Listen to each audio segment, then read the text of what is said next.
오늘 저는 여러분과 함께 하나님과 동행하는 삶이란 제목으로 은혜를 나누고자 합니다.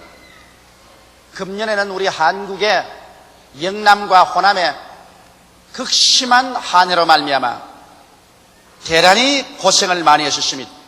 농부들이 고생을 많이 하고 당국에서도 관정을 하는데 애를 많이 썼습니다. 그런데 마침 때가 늦지 않게 비가 내려서 올해는 풍년을 구가할 수 있게 되었습니다. 정말 하나님께 감사하지 아니할 수 없습니다. 그런데 오늘 여러분과 나의 가슴 속에 과연 이와 같은 영적인 한발이 다가와 있지 않은가? 이것 한번 깊이 생각해 봐야 될 것인 것입니다. 오늘날 수많은 사람들이 교회에 모여 입으로 주여 주여 하면서도 그 교회가 가뭄이 들어서 영적인 은혜가 메말라지고 살아계신 하나님의 임재하심이 사라져버린 지 오래되는 교회들이 얼마나 많은지 모릅니다. 왜 성령의 단비가 내게는 내리지 않을까요? 왜 우리 교회는 아무리 예배를 봐도 마음을 깨뜨리고 크물하게 하는 영적인 하나님의 은총과 임재하심이 내려오지 않을까요? 이런 질문을 하는 사람들이 많이 있습니다. 저는 그 질문에 대해서 오늘 대답을 해드리고자 합니다. 성경에 오늘 읽은 말씀 가운데 보면 화평함과 거룩함을 쫓아라, 이것이 없이는 하나님을 배울 수 없다고 말씀하고 있는 것입니다. 그러므로 첫째로 우리의 생활 속에 화평함을 쫓아서 화평의 영 성령께서 임하시게 해야 되는 것입니다. 하나님의 임재하신 곳에는 어느 곳에 가나 사랑과 화평이 운행을 합니다. 그러나 독한 시기와 분노와 질투와 미움이 있는 곳에는 하나님의 성령이 역사하는 것이 아니라 우리를 도적질하고 죽이고 멸망시키는 악령이 그 속에서 역사하고 있는 것입니다. 많은 사람들이 제게 와서 이런 말을 합니다. 목사님, 내가 하나님의 성령을 받았는데 혹시 이것이 악령이 아닌지 분별을 해 주십시오. 그 분별하는 것 아주 대단히 간단합니다. 왜? 하나님의 성령은 사랑과 화평의 영인 것입니다. 성령을 받고 난 다음에 마음속에 사랑의 역사가 일어나고 마음에 화평의 역사가 일어나서 평안이 넘치면 이런 성령의 역사인 것입니다. 그러나 성령을 받았다고 말하면서 마음에 독한 시기와 분노와 질투와 미움이 회오리 바람처럼 쳐오고 마음속에 불안과 초조하고 고통과 괴로움이 다가오면 이것은 성령이 아니라 마귀가 그를 붙잡은 것입니다. 이러므로 그 열매를 보고 그 나무를 알지라고 말했는데 우리의 생활 속에 나타난 열매를 보고 하나님의 성령의 역사인지 악령의 역사인지를 쉽게 분별할 수 있습니다. 그러면 어떻게 하면 우리가 화평을 쫓아서 살아갈 수 있을까요? 여러분, 화평이라는 것은 가만히 내버려 둔다고 해서 화평이 생겨나지 않습니다. 이 저주받은 세상, 죄악이 관영한 세상에는 미움과 분노와 질투와 시기, 살상이 마치 잡초처럼 무성해지는 것입니다. 이와 같은 잡초를 우리의 마음과 생활 속에서 끊임없이 제초하지 아니하면 화평의 아름다운 정원은 만들 수가 없습니다. 그러면 화평을 만들기 위해서 우리 마음속에 우리가 준비해야 될 조건들이 있습니다. 우리 개인의 가슴 속에 화평을 가져오고 무엇보다도 가장 중대하게 가정에, 부부간에, 부모 자식 간에 화평을 가져와야 돼요. 또 교회 성도들이 모일 때 교회 안에 화평이 와야 되고 우리의 직장에서 이웃과 화평이 와야 되는 것입니다. 화평을 가져오기 위해서는 우리 개인의 생활 속에서 최대 이해를 가지고 살려고 노력을 해야만 되는 것입니다. 이 세상에는 무엇인지 자기 마음대로 되지 않습니다. 자기의 욕심과 자기의 탐심대로 되지 않습니다. 성경에는 우리 아버지 하나님이라고 말했습니다. 나의 아버지라고 하지 않고 하늘에 계신 우리 아버지라 했습니다. 우리는 함께 삽니다. 두세 사람 함께 우리가 사는 것이 인생인 것입니다. 인생은 혼자 살지는 않습니다. 한 가정에도 남편과 아내와 자녀들 우리 집입니다. 교회도 우리 교회입니다. 나라도 우리 나라입니다. 하나님도 우리 아버지인 것입니다. 이러므로 내 개인의 이사대로만, 내 욕심대로만, 내 생각대로만 살겠다고 한다면 이 사람은 어느 곳에 가나 분쟁을 일으키고 하루도 평안한 날을 가져오지 아니할 것입니다. 이러므로 우리가 함께 살기 위해서는 서로서로 최대 이해를 하려고 노력을 해야 되는 것입니다. 그러면 이해를 하려면 어떻게 할까요?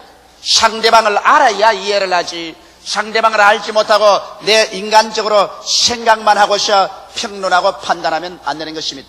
상당히 우리 사람들은 소문을 듣고 다른 사람을 평가합니다. 소문에 저 사람은 나쁘다고 하더라, 소문에 이 사람은 나쁘다고 하더라. 그래서 그 많은 소문을 듣고 난 다음에 그 사람에 대한 나쁜 인상을 잔뜩 가지고 난 다음에 내가 평가를 내리기 때문에 잘못된 평가를 내리는 것입니다. 그러나 우리가 진실로 이해를 하려면 소문만 듣지 말고 언제나 이해는 상대방을 정확하게 알아야 이해할 수 있기 때문에 상대와 만나서 대화를 해봐야 되는 것입니다. 대화를 하기 위해서는 서로 만나야만 하는 것입니다. 만나서 대화를 해서 상대방을 올바르게 알 때 상대를 이해할 수가 있습니다. 그래서 우리가 상대를 최대한대로 이해를 해야 화평을 가져올 수 있지. 이것은 서로 이해도 못하고 서로 알지도 못하고 대화도 안 하고 뜬 소문만 가지고서 심판을 하기 시작하면 이 세상에 화평을 가져올 날은 절대로 없는 것입니다. 또 나아가서 여러분, 우리가 상대방을 알고 그러고 난 다음 이해를 하면 우리의 생활 가운데 최선을 다해서 동정을 하려고 애를 써야 되는 것입니다. 동정이란 상대의 입장에서 느끼는 것을 말하는 것이면 내 입장에서만 느끼지 말고 상대방의 입장에 서서 상대방의 위치를 느끼고 살아가려고 애를 써야 되는 것입니다. 이거 힘이 드는 것입니다만 이래야 화평을 가져올 수가 있는 것입니다. 또 나아가서 화평이라는 것은 인내를 해야만 되는 것입니다. 화평은 인내의 주초 위에 서지 조그만 내 키에 거슬린다고 해서 그만 성을 내고 심판하고 주먹을 휘두르면 절대로 화평은 가져올 수가 없는 것입니다. 오늘 이 시간에 수많은 가정이 불화한 이유는 이와 같은 조건들을 구비하지 않기 때문인 것입니다. 여러분, 가정에서 남편은 아내의 위치를, 아내는 남편을 최대로 이해하려는 것입니다. 요사이 가장 중대한 문제는 부부가 서로 이해할 수 없다는 것입니다. 왜냐하면 만나서 서로 이 말을 맞대고 이야기할 시간이 없습니다. 남편은 밤늦게 들어와서 자고 아침에 일찍이 나가버리고 부인은 혼자 집에 있게 되거나 또 직장에 나가게 되고 이래서 점점 가정이 하숙방이 되어가고 있는 것입니다. 서로 만날 수가 없기 때문에 결혼을 해서 살면서도 상대를 모릅니다. 남편이 아내를 모르고 아내가 남편을 모릅니다. 부모도 자식을 모르고 자식도 부모를 모릅니다. 이것이 오늘날 우리 사회의 중대한 문제입니다. 도시화되고 산업화된 세계 속에서 너무나 사람들은 바삐 돌아가기 때문에 한 가정의 부부간 부모 자식 간에 서로 상대를 알 수도 없고 서로 만나서 대화할 시간이 있기 때문에 서로 모릅니다. 이러므로 말미암아 이해가 되지 아니한 것입니다. 우리는 시간을 내어서 부부간에 부모 자식 간에 서로 만나서 서로 대화함으로 서로를 알 수 있고 이해할 수 있는 시간을 내어야 되는 것입니다.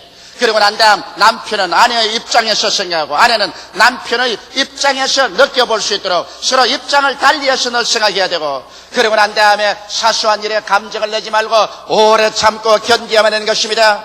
오늘날 젊은 세대가 우리 나이를 먹은 세대를 향해서 세대 차이가 있다. 우리를 이해하지 못한다. 그러므로 우리는 나이 먹은 사람하고 같이 있을 수 없다고 반역을 합니다. 그 이유는 오늘날 너무 바쁘기 때문에 나이 먹은 세대가 젊은 세대와 서로 만나서 이해할 수 있는 시간이 없기 때문인 것입니다. 아버지, 어머니, 여러분께서 자녀들에게 밥을 먹이고 옷을 입히고 학교만 보낸다고 하셔야 되는 것이 아닙니다. 그러면서도 여러분과 자녀들은 구만리 장천으로 멀어져 버리고 마는 것입니다. 자녀들과 서로 만나서 이야기를 하고 아버지가 누군지 자식이 누군지 알아야만 서로 이해할 수가 있고 그리고 또 젊은이들의 입장에 서서 젊은이들의 기분을 이해해 줘야 되고 젊은이는 나이 먹은 사람들의 입장을 이해해 줘야 동정해 줘야 되고 서로 인내함으로 말미암아 화평을 가져올 수 있는 것입니다. 또 그뿐만 아닙니다. 여러분, 불화를 가져오는 요소 중에 하나가 원수 마귀가 그렇게 하는 것입니다. 사울의 마음속에 악령이 들어가며 그 사위인 다윗을 죽이려고 하는 것입니다. 그래서 사울은 군대를 동원하여 바로 자기 친딸의 남편인 자기의 사위 다윗을 죽이기 위해서 산으로 들러 굴러 따라다닌 것입니다. 악령이 임하기만 하면 사울왕의 마음은 완전히 달라져서 화평 대신에 살기로 등등하게 된 것입니다. 이러므로 여러분, 오늘날 또 악령이 들어오면 우리의 개인 속에, 가정에, 교회에 불화를 가져오고 파괴를 가져오는 것입니다. 이러므로 우리는 예수 이름으로 말미암아 언제나 예배드리고 이 악령을 묶어버려야 됩니다. 성경은 말씀하기를 저희가 내 이름으로 귀신을 쫓아내겠다고 말씀한 것입니다. 예수 믿는 사람은 주 이름으로 말미암아 이 불화를 가져오는 원수 귀신을 우리 개인과 가정과 교회에서, 우리 환경에서 내어 쫓아야 하는 것입니다. 나시가라 예수 이름으로 명하노니 이 불화를 가져오는 악령은 물러갈지어다고 쫓아내야 되는 것입니다. 그뿐 아니라 화평을 하나님이 주시도록 우리는 기도를 해야 되는 것입니다. 왜냐하면 성경에 보면 예수 그리스도는 평강의 왕이신 것입니다. 예수 그리스도 영 성령께서 오셔서 우리를 점령하시면 성령은 우리를 평강에서 평강으로 이끌어 주시는 것입니다. 예수 그리스도는 우리가 기도하지 아니할 때 주님 직접 역사하지 않습니다. 너희가 무엇이든 내 이름으로 내게 구하면 내가 시행하리라고 말씀하셨습니다. 너희는 내게 부르시지라 그러면 내가 응답하겠고 내게 크고 비밀한 일을 알려주겠다고 말씀하신 것입니다. 이러므로 화평이 올 수 있도록 기도해야 되는 것입니다. 왜냐하면 주님은 하나님과 우리가 원수되었었을 때, 우리가 죄로 말미암아 하나님이 우리를 심판할 수밖에 없을 때 그가 친히 화평의 제물이 되어서 십자가에 높이 달림으로 말미암아 하나님과 사람 사이에 화평을 가져온 장본인이기 때문인 것입니다. 이러므로 예수 그리스도의 십자가의 보혈은 하나님과 우리 사이에 화평을 가져오고 우리의 양심에 화평을 가져오고 우리와 우리 이웃에 화평을 가져오는 것입니다. 만유가 예수 그리스도로 말미암아 화평을 가져오게 되는 것이므로 예수 그리스도와 그 십자가의 보혈의 능력으로 화평이 다가오도록 기도를 해야 되는 것입니다. 둘째로, 성경에는 거룩함을 쫓아야 하나님의 성령께서 우리 가운데 임하실 수 있고 하나님이 우리와 같이 있을 수 있다는 것입니다. 그럼 우리가 화평을 쫓아서 화평 가운데 있으면 화평의 영인 성령이 우리와 같이 있지만은 또 우리는 거룩함을 쫓지 아니하면 하나님을 볼 수 없다고 말하고 있는 것입니다. 시편 93편 5절에 보면 여호와여 주의 정가심이 확실하고 거룩함이 주의 집에 합당하여 영구하리이다. 다시 말하면 주의 집은 바로 거룩함이라고 말한 것입니다. 거룩함이 있는 곳에 주님께서 와서 거하신다는 것입니다. 그럼 거룩한 하나님의 집에 올라가기 위해서는 어떠한 자격이 필요할까요? 그 자격은 시편 15편 1절로 5절에 기록하고 있습니다. 여호와여 주의 장막에 유할 자 누구며 주의 성산에 구할 자 누구오니까? 정직하게 행하며 공의를 일삼으며 그 마음의 진실을 말하며 그 혀로 참소치 아니하고 그 벗세게 행하지 아니하며 그 이웃을 회방치 아니하며 그 눈은 망령된 자를 멸시하며 여호와를 두려워하는 자를 존대하며 그 마음에 서운한 것은 해로울지라도 변치 아니하며 편리로 대금치 아니하며 뇌물을 받고 무지한 자를 해치 아니하는 자니 이러한 일을 행하는 자는 영영이 요동치 아니하리이다. 바로 거룩하신 하나님 장막에 나아가는 데는 이와 같은 조건이 필요한 것입니다. 오늘 그러므로 우리가 화평을 도모한 우리들은 이제는 거룩함을 얻기 위해서 주의 장막과 성산에 올라가는 계단을 한 계단, 두 계단 우리 밟아서 올라가야 되지 않겠습니까? 그러므로 오늘 이 시간에 첫째 계단을 우리 올라가십시다. 첫째 계단은 정직과 공의와 진실인 것입니다.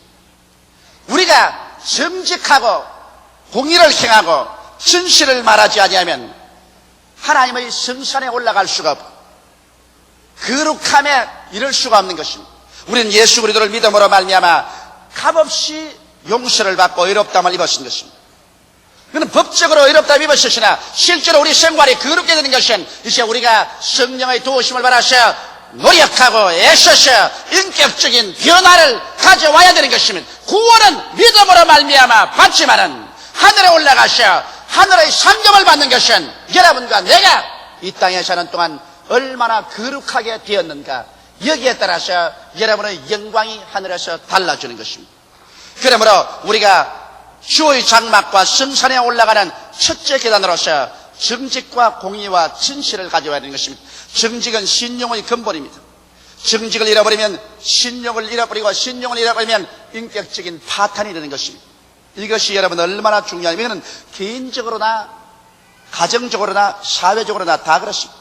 우리가 부정직해서 신용을 잃어버리면 그때부터 인격적인 파탄이 되고 사람들로부터 경문을 당합니다.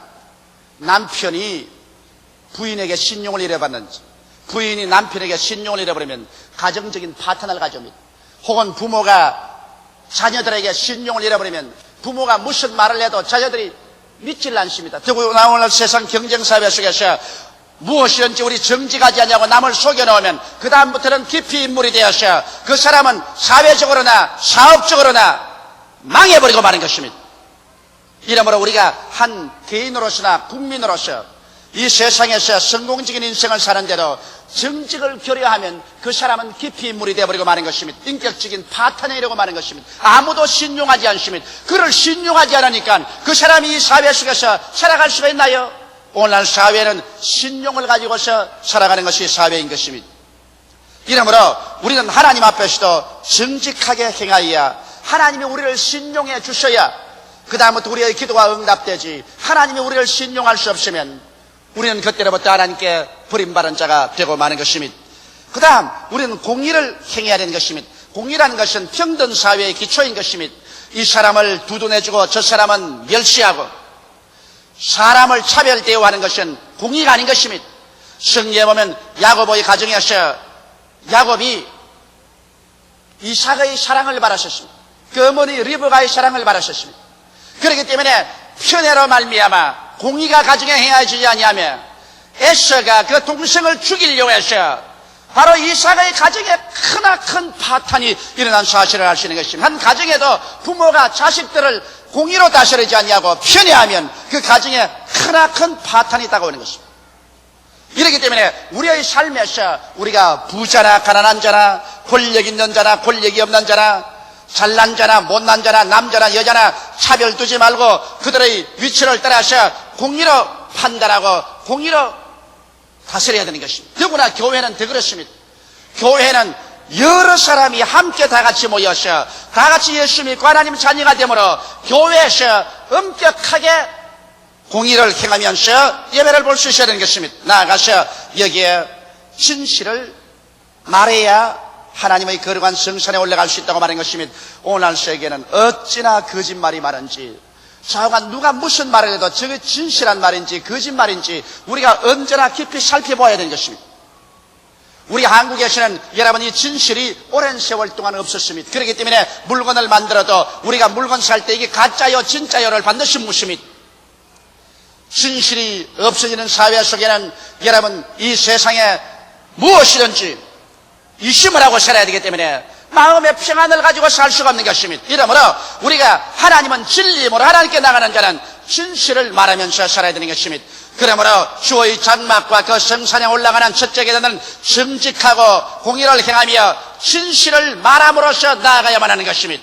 그 다음 둘째 계단에 우리가 올라가십시오. 하나님의 성령에 올라가는 둘째 계단은 참소하지 아니하며 그 이웃에 행하지 아니하고 회방하지 않아야 된다는 것입니다. 이것은 우리가 평소에 너무나 많이 하는 일인 것입니다. 왜 나는 성령이 충만하지 못할까? 왜 나는 기도가 안 나올까? 왜 하나님의 역사가 내게는 없을까? 그런 질문할 때 여러분 가장 우리에게 흔한 죄가 바로 참소하고 행악하고 회방하는 죄 때문에 그런 것입니다. 참소란 것은 간악한 말로 남을 헐뜯어 없는 죄도 있는 것처럼 만들어서 윗사람에게 고해바치는 것을 참소라고 말하는 것입니다. 오늘날 참소하는 죄가 이 세상에 가득합니다. 그래서 있는 것을 말하면 좋은데 있지도 않는 것을 거짓말로 만들어 가지고서 남을 헐뜯어 가지고서 어찌한지 파탄 일에게 하는 이 참소, 이것은 마귀가 하는 것입니다. 마귀는 하나님 앞에 나가서 욥을 참소했습니다. 오늘날 성경에도 말하기를 우리 형제를 밤낮 참소하는 자가 마귀라고 말하는 것입니다. 이러므로 여러분 우리는 참으로 있는 것을 말해서 이것을 수정하는 것은 좋지만은 남을 파괴하기 위해서 간악한 말로 헐뜯어서 없는 죄도 있게 만들어 가지고서 이것을 윗사람에게 고해서 파탄을 가져 올려갈 때 이것은 참소인 것입니다. 이것을 우리 버려야 되는 것입니다. 이 죄를 우리가 철저히 회개해야 되는 것입니다. 그 다음에는 행악을 없애야 됩니다. 남을 망하게 하려고 이웃에게 행악을 행하는 것입니다. 어찌한 이웃의 올무를 놓고 함정을 파셔 이웃이 성공하지 못하고 승리하지 못하도록 행악을 해난 일들이 얼마나 많지 않습니까? 경쟁사회 속에서 어찌한지 남보다 내가 나아지기 위해서 정정당당하게 경쟁하지 않냐고 행악을 행하여 이웃을 파멸시키려는 이러한 일은 우리는 회개해야 되는 것입니다. 그 다음 회방을 저버려야 되는 것입니다. 남의 일을 방해하는 것입니다.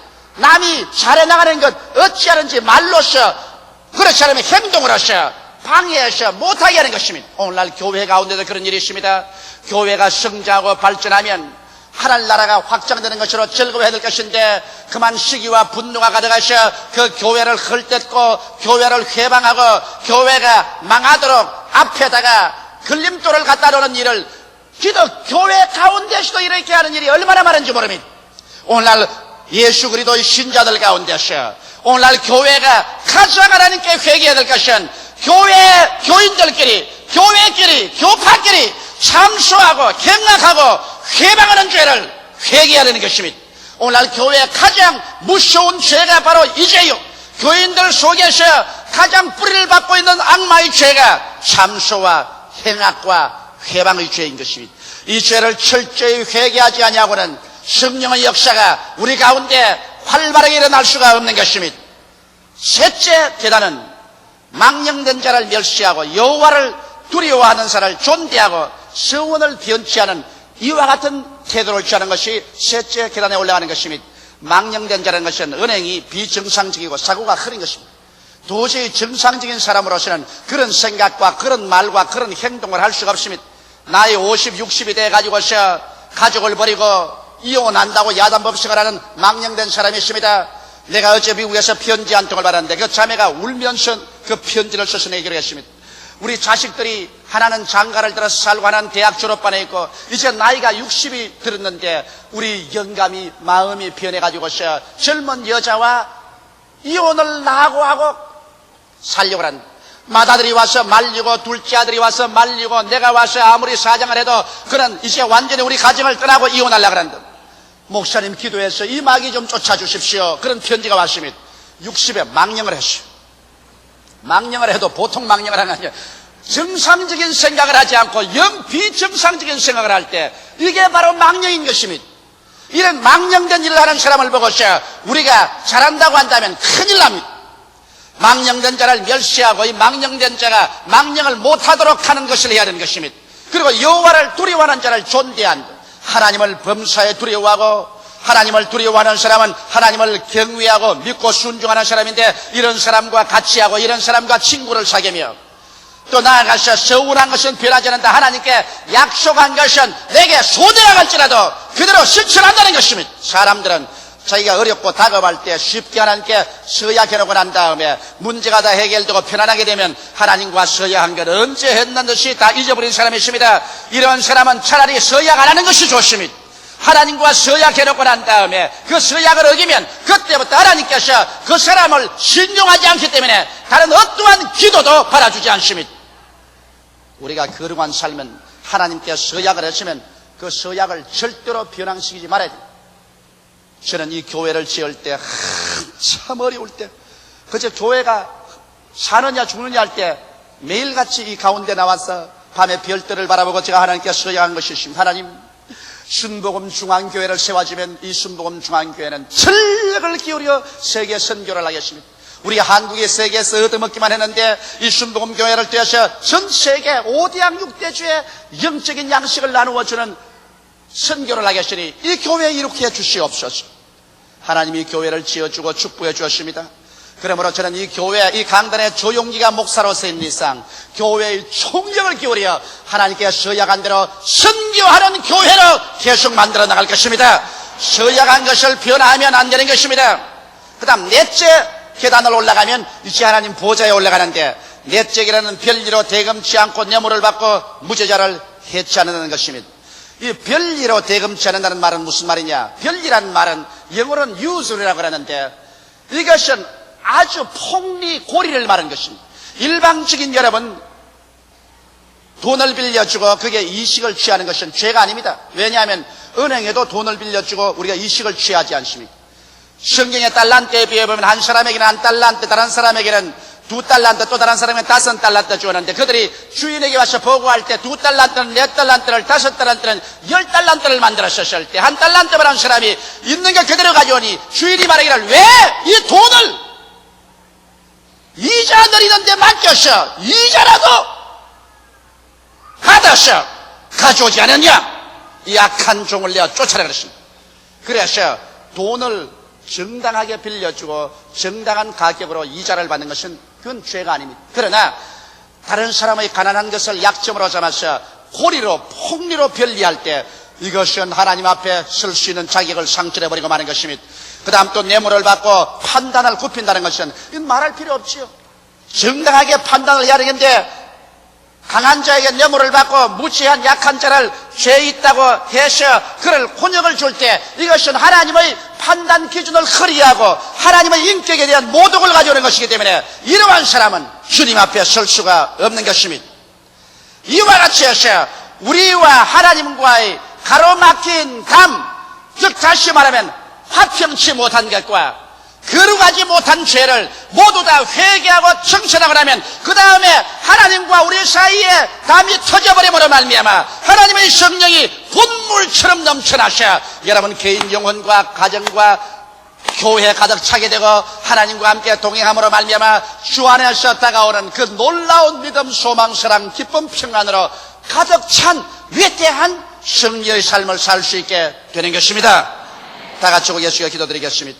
살아계신 우리 아버지 하나님, 우리는 다 값없이 예수 그리스도로 말미암아 구원을 받았습니다.